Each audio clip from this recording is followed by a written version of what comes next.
So, last time we concluded after discussing the various initiatives aimed at fostering democratic participation through the right to vote and civic engagement, particularly focusing on encouraging young people to take part in active democracy. We also gave a brief preview of today's topic. Today, we will begin by talking about the Conference on the Future of Europe, that is an initiative proposed by the European Commission.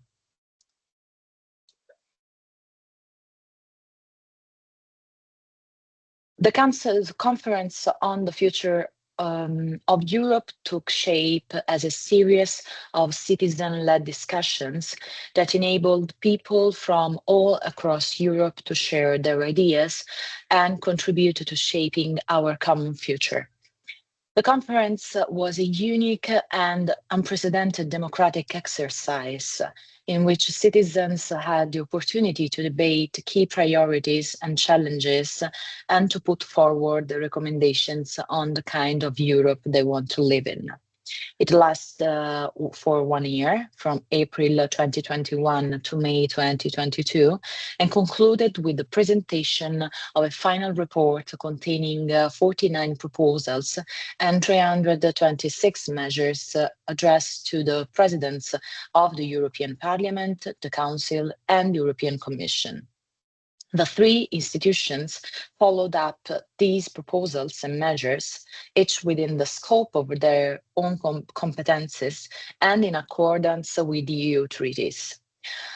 But what did the Council do?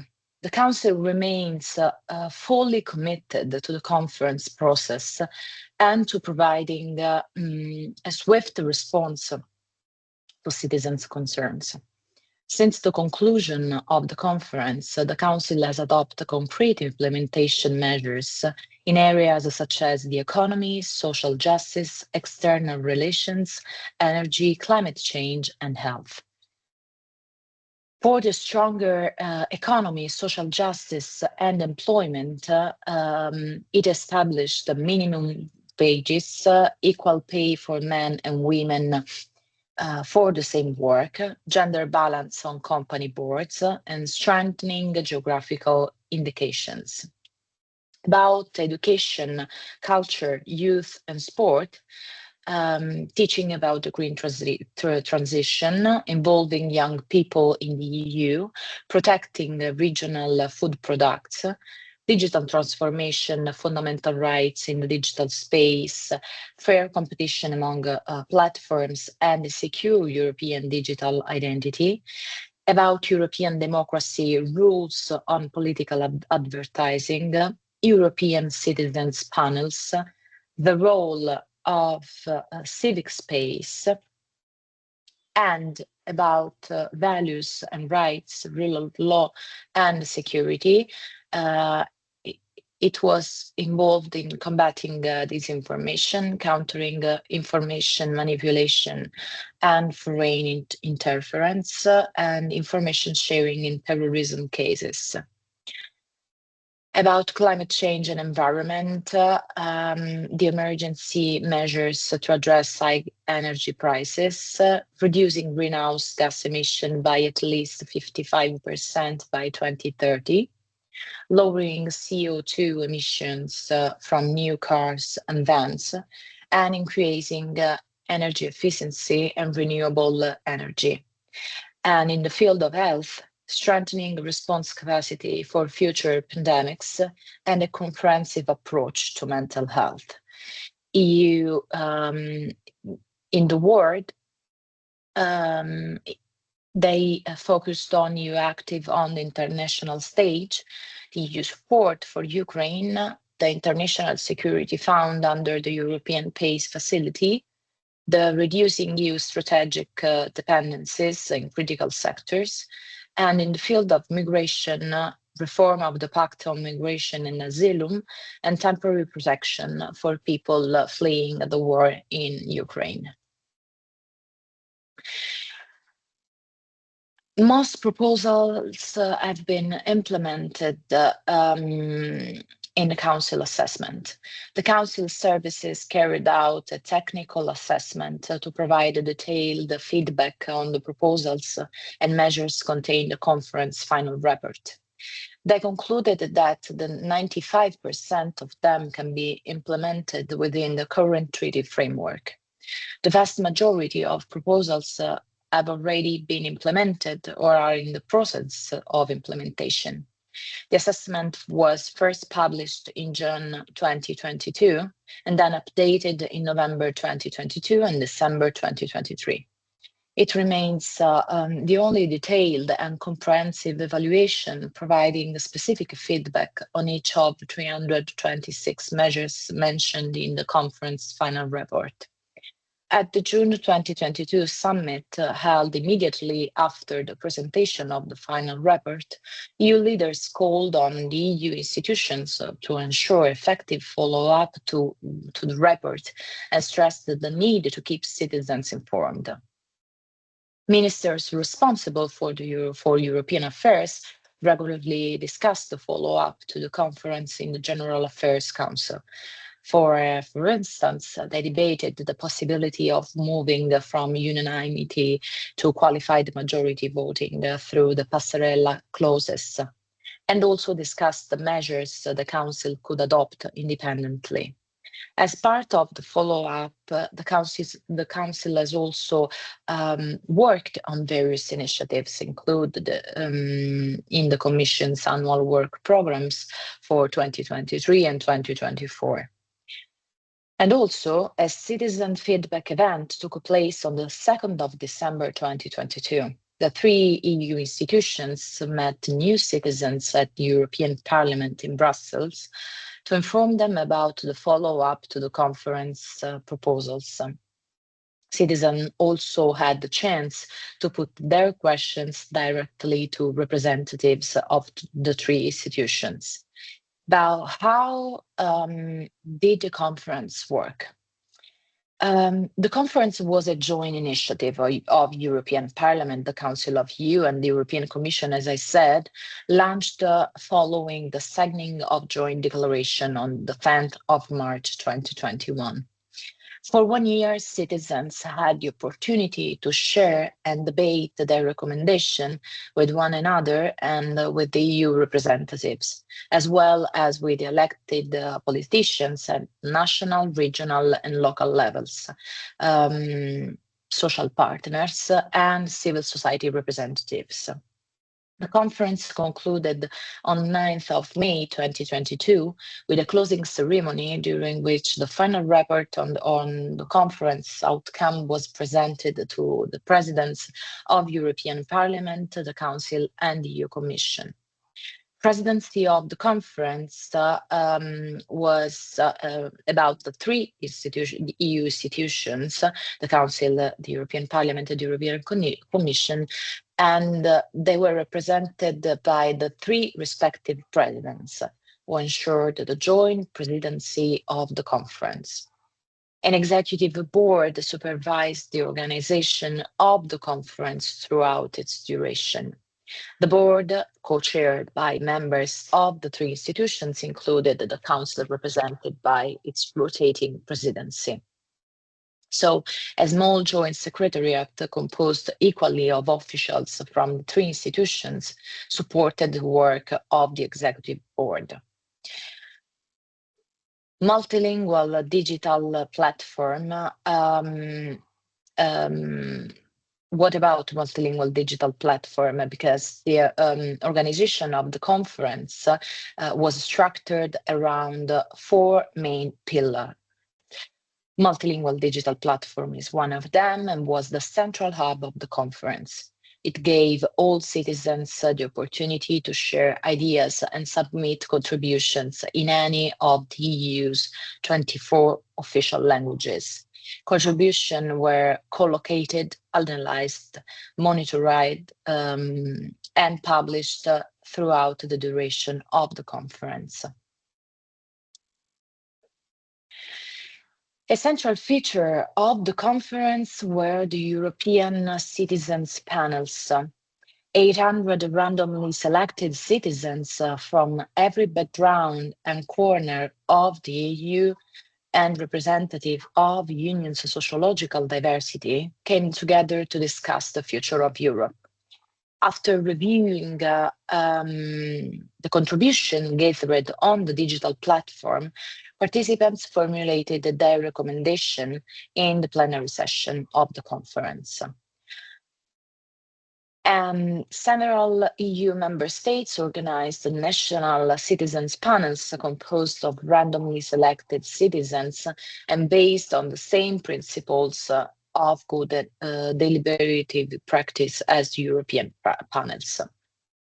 The recommendations adopted by these national panels were then presented to the conference plenary, and member states also contributed through a wide variety of other events and initiatives in line with their own national specificities.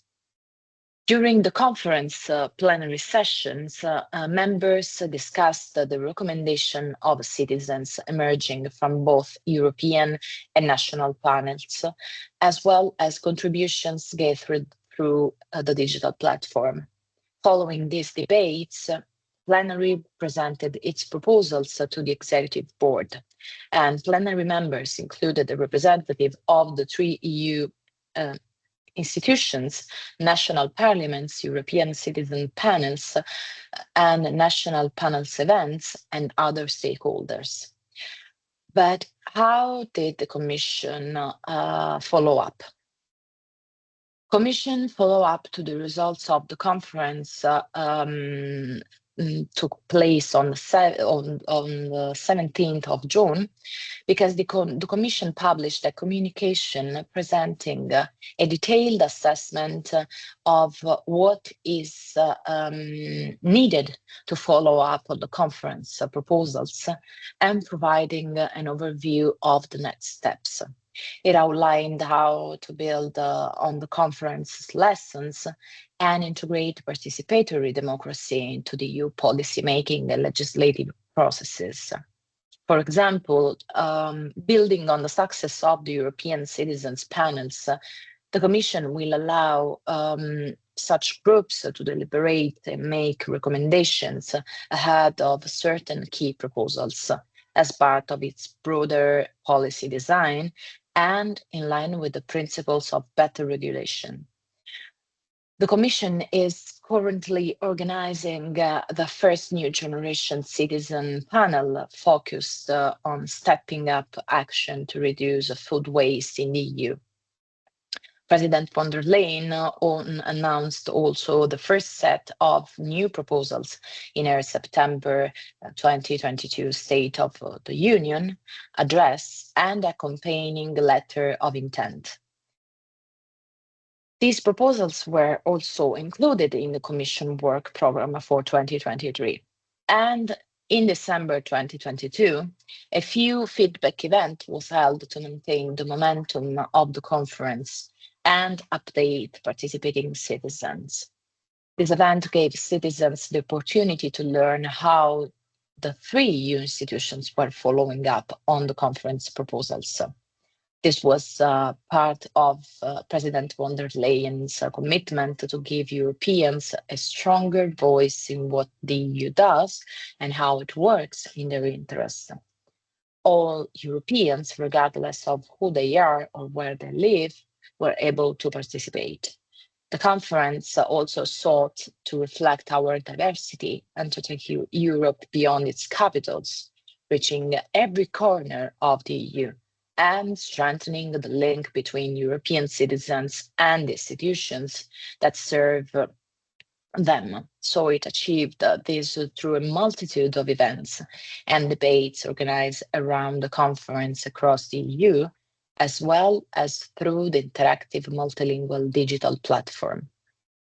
And it worked because it was a great success. By May 2022, the platform had received nearly 5 million unique visitors, with over 50,000 active participants engaged in 18,000 debates and more than 6,500 registered events. And young people were particularly encouraged to take part and share their ideas. European, national, and local authorities, as well as civil society and other organizations, were also able to organize events to involve as many people as possible. But 1 year after, where do we stand with citizens' proposals? The conference on the future of Europe concluded its work in May 2022, as I said, with a presentation of 39 proposals to the European institutions. And 1 year ago, the European Commission outlined its initial course of action for the proposals within its competencies in the communication called From Vision to Action. 4 of the 5 new initiatives announced in the Commission work program for 2023 were part of the Commission's follow-up to the conference. To date, the Commission has acted on nearly 95% of the measures emerging from the conference that fall within its competences and in line with the treaties. Another important legacy of the conference is the integration of deliberative democracy into EU policymaking. 3 new generation citizen panels have already taken place, formulating recommendations in preparation for specific Commission initiatives on food waste, virtual worlds, and learning mobility abroad. And what about the citizen involvement? Just about 10 days ago, from 12 to 14th of September 2025, 150 citizens from across Europe gathered in Brussels for the first session of the European Citizen Panel on Intergenerational Fairness. In this opening session, they received an introduction to the topic and began an initial exchange of ideas on how to make the European Union fair for present and future generations. During the discussions, participants explored the possibility to bridge generational gaps, balance the need of different age groups, and promote a more sustainable future. These first exchanges laid the groundwork for deeper debates to be held in the next sessions. And by November 2025, so in 2 months, the panel will present a set of actionable recommendations that will feed directly into the European Commission's new strategy on intergenerational fairness. Needless to say, this too has been an effective way of influencing EU policies, not only on sensitive issues such as the environment or intergenerational dynamics, but especially through the panel dealing with the EU budget. But in what other ways could citizens bring requests to the Commission or draw its attention to certain issues? Through the right of petition. A brief digression. The legal basis, if not familiar, is a provision of the treaties granting competence to the EU institutions in a given area and define the procedure to be followed and the type of act that can be adopted. Every action must rest on a legal basis that legitimizes it or justifies its initiation. The legal basis here for the right of petition are Article 20, Article 24, and 227 of the Treaty on Functioning of the European Union, and Article 44 of the Charter of Fundamental Rights. What about the admissibility and requirements? The right of petition is open to any EU citizen and to any natural or legal person residing or having its registered office in a member state, either individually or jointly with others. To be admissible, petitions must concern matters falling within the fields of EU activity and directly affecting their authors, this latter condition being interpreted very broadly. So, the procedure for handling petitions is set out in Articles 226 and 230 and Annex 6 of Rules of Procedure of the European Parliament, which designate a competent parliamentary committee, the so-called Committee on Petitions. We have formal requirements because petition must state the name, nationality, and address of each signatory and be drafted in one of the EU's official languages. They may be submitted electronically via the European Parliament's petition web portal or by post in written form. Petition also meeting these formal requirements are referred to the Committee on Petitions, which first decides whether they are admissible.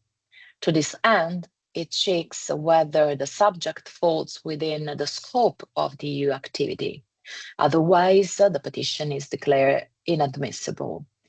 The petitioner is informed of this decision and the reasons for it, and petitioners are often advised to turn to other national, EU, or international authority. The main reason for inadmissibility is that petitioners confuse the competences, responsibilities, and the scope for action or redress between the EU, member states, and other international organizations, such as the United Nations or the Council of Europe, for instance, including the applicability of the Charter of Fundamental Rights of the EU.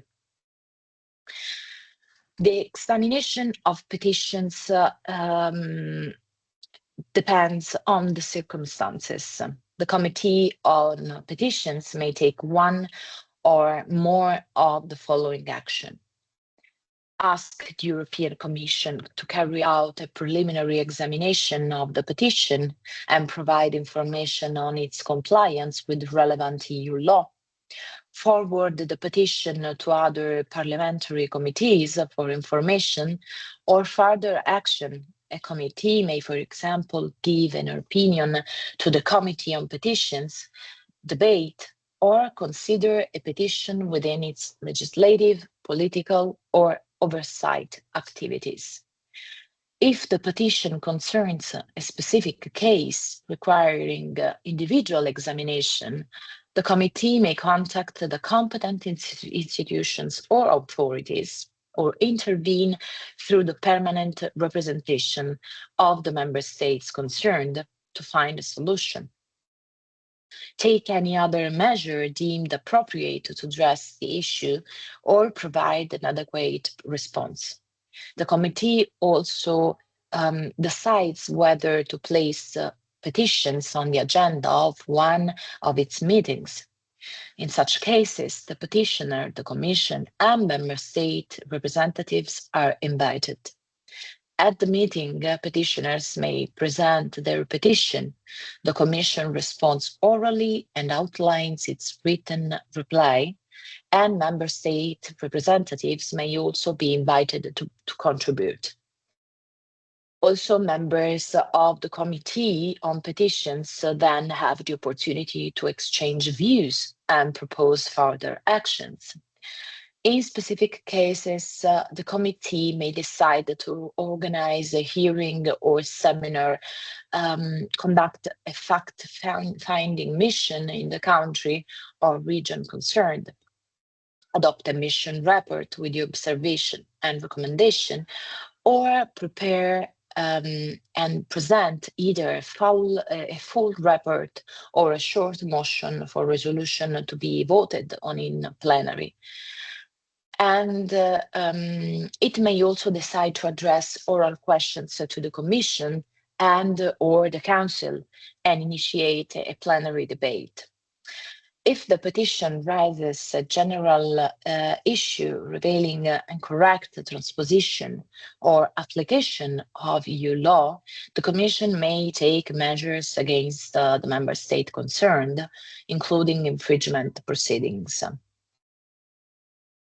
Also, a petition may be archived by the committee at various stages of the procedure. For example, after the committee has adopted a decision on admissibility, after a discussion during a committee meeting, when no further action can be taken regarding the petition, when a petition is withdrawn by the petitioner, or when the petitioner fails to respond within a given deadline to a request for further information. Petitions submitted to the Parliament become public documents. Summarizes of petitions are published in all EU official languages on the European Parliament's petition web portal once the Committee on Petitions has adopted a decision on admissibility together with other relevant documents. Petitioners also are informed in writing all committee decisions regarding their petitions and the reasons behind them. They also receive all relevant information and documentation where appropriate as soon as decisions become available. But what about the role of the European Parliament? Well, under the treaties, Parliament is the recipient of petitions and is therefore responsible for ensuring that the concerns expressed in them are fully taken into account within the EU. To best perform this task, it has entrusted the dedicated committee that is, as I said, the Committee on Petitions, with managing petitions and coordinating the institution's follow-up activities. As highlighted in its annual reports on the committee's deliberations for the previous year, Parliament has always regarded petitions as a cornerstone of the participatory democracy. It has also stressed that their importance in identifying cases of incorrect transposition or application of EU law by member states. In fact, several petitions have led to legislative or policy actions, EU pilot procedures, preliminary rulings, or at last infringement proceedings.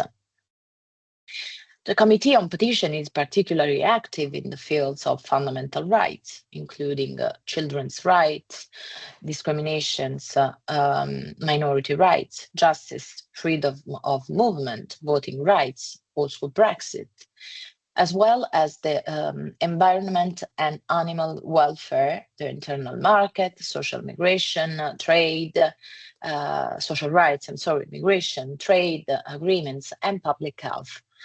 And in particular, the committee plays an important role in protecting the right of persons with disabilities within the EU framework for implementing the United Nations Convention on the Rights of Persons with Disabilities, and also organizes an annual seminar on disability-related issues. A wide range of tools is available to ensure that issues raised in petitions are addressed and resolved. Fact-finding missions, public hearings, seminars, studies, the creation in 2016 of a petitions network to strengthen cooperation with other parliamentary committees on petition-related matters, as well as cooperation and dialogue with national parliaments and authorities and other EU institutions, in particular the Commission and European Ombudsman. In 2014, Parliament also launched the Petitions web portal, which has enhanced the public profile and transparency of petitions. The portal also highlights alternative tools available to EU citizens beside petitions. During the period between 2019 and 2024 legislative term, most petitions concerned the following areas: environment, health, fundamental rights, and enforcement of EU law, equality and diversity, disability, working conditions, small and medium-sized enterprises, transport and free movement. And in 2023, Parliament received 1,452 petitions, and the next meeting of the Committee on Petitions are scheduled for early November and early December. So the Conference of the Future represented an important milestone in strengthening the society's contribution to shaping the direction of the integration process. The interinstitutional debate on the conference final report fosters awareness of the need not to waste the legacy of dialogue and participation built up over the years. At the same time, however, it barely conceals the concern that once the momentum of this unique experience fades, the gaps, real or perceived, between the Union and its citizens may soon start closing up again. What emerges, in fact, is that from a qualitative standpoint, both the European Parliament's periodic reports and unanimous views of legal scholars converge in pointing out the limited practical impact of the instruments. Because this concern is heightened by the fact that every year, with some variability, around 25% of petitions are declared inadmissible, often due to insufficiently demonstrated links with areas of EU competence. Moreover, a consistently higher share, over the 30% of petitions deemed admissible, are immediately archived, since they are resolved simply by providing information to the petitioner. And also in 2021, the last year for which data is available, this figure exceeded 41%, with a total of 573 rapid archivals of 1,392 petitions submitted. Nevertheless, almost paradoxically, over the years, the average processing time for cases has increased steadily, and as a result, the backlog has grown, as shown by the gap between the rise in open petitions and the decline in closed cases at the time of the annual data collection. So, someone highlights that the potential of the instrument under review is far from being fully realized. It is therefore necessary to ask what the reasons are for this unsatisfactory state of affairs, and whether any remedies are on the horizon. These two questions are addressed in this discussion that we are doing. Someone wished to stress, however, from the outset, that the constructive part of the arguments put forward rests on a key assumption, just as in the context of the Conference on the Future of Europe, in different ways, many universities, networks of teachers, and groups of students actively contributed to formulating proposals. And a part of the scholars is convinced that the academic community, broadly understood, must continue to provide qualified support for the instruments of European civic engagement. Although although submitting petitions to the European Parliament is, by its very nature and protective aims, a promising tool for safeguarding participatory guarantees for those entitled to use it. It has also, so far failed to establish itself as the primary expression of direct democracy in European context. The underlying problems affecting this instrument can be divided into two main categories and have been divided by the scholars. Reasons linked to the institutional context and others stemming from the configuration of the instrument itself. From the first perspective, the periodic reports of the Parliament's Committee on Petition systemically highlight the shortage of human resources available to its administrative structure, itself a symptom of limited financial resources. This situation has had both short and long-term negative effects. In the short term, staff and budget shortages affect case handling times, starting from the preliminary assessment of admissibility, as well as the management of the committee's multilingual work. Indeed, petitions may be submitted in any of the Union's official languages. The same applies to supporting the documentation and to conduct of any public hearing of the petitioner, which requires simultaneous interpretations. Long-term consequences concern above all case management models. In its 2022 activity report, the Committee on Petitions itself highlighted the need to change its strategic approach to planning and case handling, as the current modus operandi had resulted in the failure to deal with the issue relating to serious violation of EU law that undermine the protection of citizens' rights. More broadly, the shortage of resources undermines efforts to provide information and raise awareness, not only to promote the instrument, but also to better guide potential petitioners, so that petitions meet the admissibility requirements and are effectively drafted, thereby easing the committee's workload. Awareness raising about the instrument is particularly strategic given the considerable geographical disparity in the origin of petitions over the years.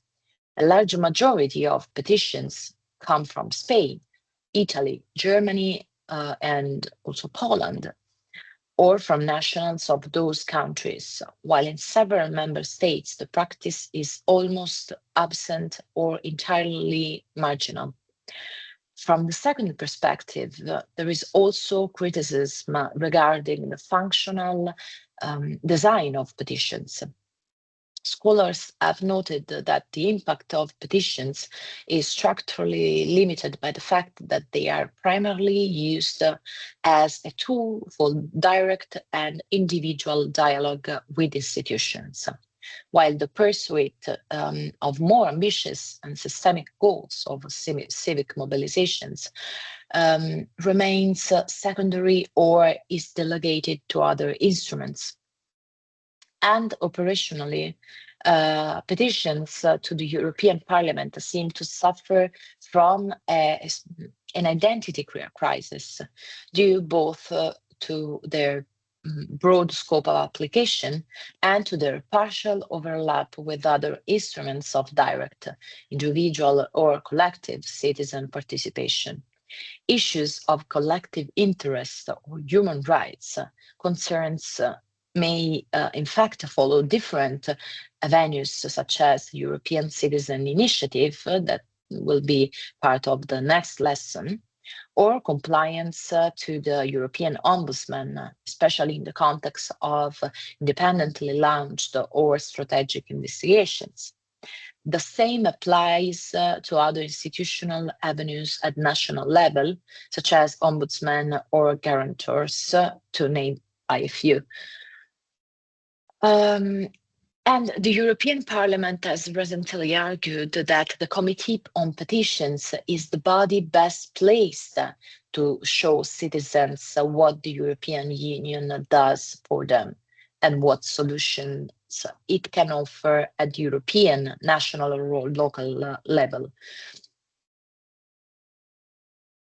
This is what Parliament said in the European Parliament resolution of the 15th of December 2022 on the results of the deliberations of the Committee on Petition during 2021.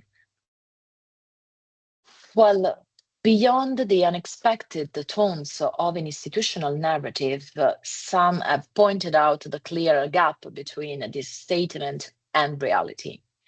This rift has deep and multifaceted causes, starting with the very structure of the instrument and the complex range of remedies available within the Union's legal order, but more broadly reflecting the wider motivations underpinning the crisis of citizens' direct participation in democratic life, not only at European level. The situation, moreover, risks producing consequences of a broader scope. It has indeed been highlighted that the very experience of direct participation that frustrates the expectation of its promoters can create a negative multiplayer effect.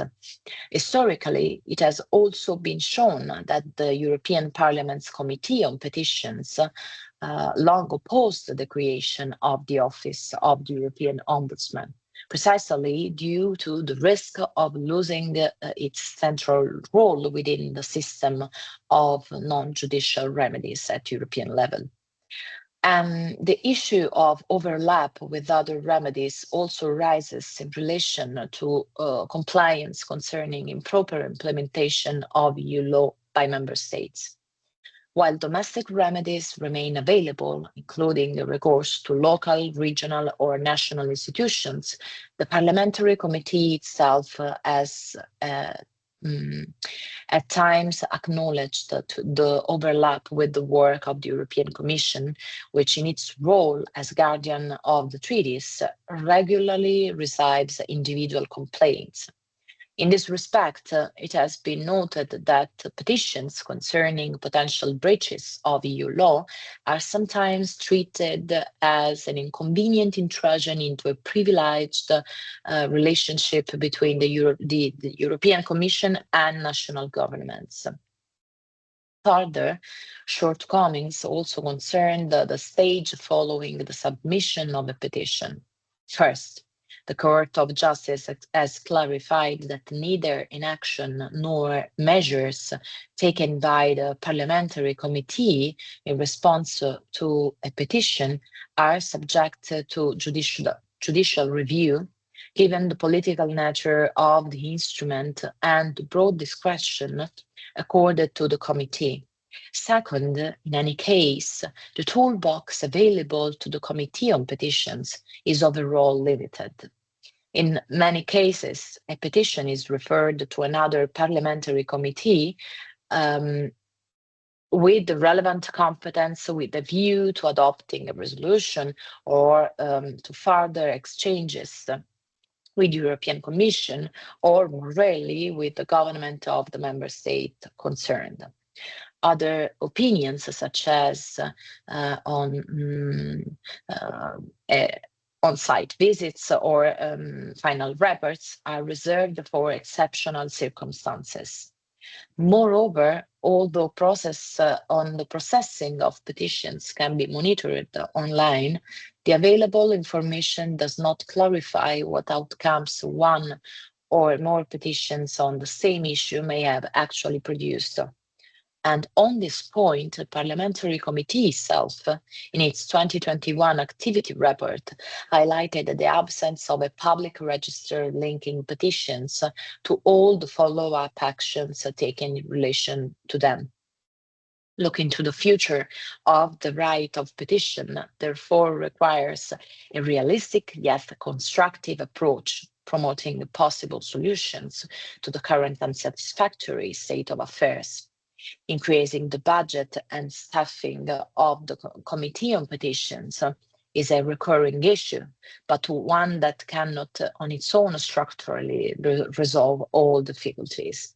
Indeed, as has already been noted, repeated calls over the years for such reinforcement have gone unanswered, a fact that calls for realism.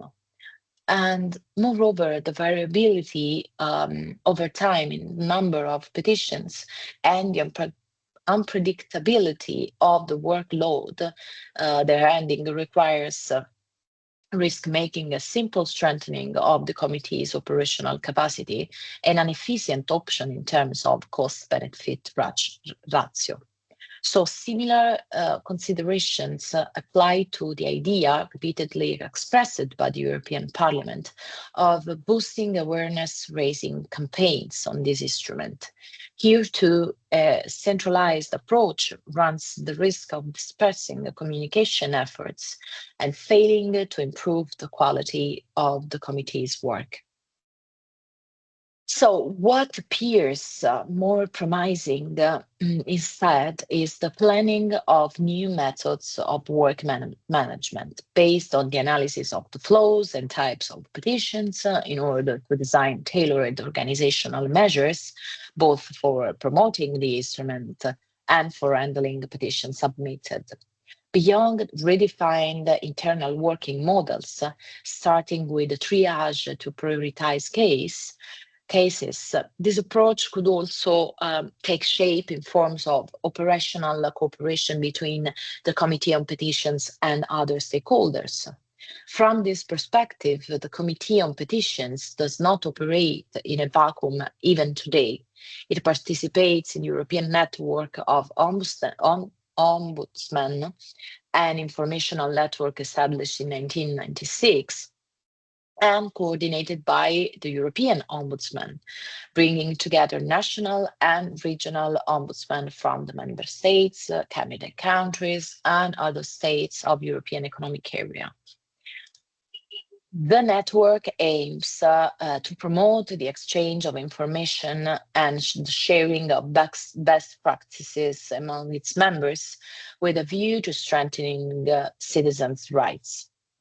Although its operational mandate is currently limited, the question arises whether in the future the European network of ombudsmen could serve as a reliable forum for sharing or redistributing workloads, for example, in cases where petitions have similar content and originate from the same geographical area. The same could apply to promoting the instrument itself and above all to effectively disseminating the main outcomes following the submission of petitions. On the other hand, continuous collaboration within the European network of ombudsmen risks encountering decisive challenges across its various levels, ranging from common resource shortages to diverging institutional and operational priorities among its members. Some scholars have therefore proposed involving universities, for example, through the initiative of the University of Turin, which created the EDO Help Desk, that is an acronym for Europe Rights and Opportunities. The mandate of this help desk ranges from providing immediate information support to assisting in drafting petitions to the European Parliament or in other forms of interaction with EU institutions and bodies. The service offered both in person and online stands out in two main respects. On the one hand, it can act as a filter for many petitions that the Committee on Petition itself declares inadmissible or quickly archives after a simple transfer of information. This potential reduction of the committee's workload is enhanced by the help desk's accessibility, the speed of response, and the opportunity for more in-depth dialogue with citizens involved. The assistance also aims to ensure higher quality, precision, and completeness in citizens' requests, as well as the possibility of preparing documents in several EU official languages, indirectly benefiting the Parliament's case management. At the same time, the help desk amplifies the outreach of the Europe Direct Centres, contributing in a targeted, effective way to raising awareness among citizens about their rights and the remedies available to protect them. On the other hand, the EDO at desk creates a virtuous training cycle. The activities run by the EU law professors and researchers, together with their students, who are involved in different ways, from learning by doing activities, complementing basic EU law courses to structured projects aimed at more advanced students. Their contributions cover all aspects of initiative, drafting information materials, co-managing cases, promotion, and dissemination, building a collaboration with the local stakeholders, and training other students or citizens individually or in groups. The so-called third mission thus becomes an opportunity for experiential learning, the acquisition of soft skills, and also the promotion of the social value of legal knowledge. And last but not least, also the possibility to a form of democratic participation, as we analyzed in the previous lesson. So I will also provide a few brief references to the academic literature for those who wish to explore further the critical issues surrounding the right of petition.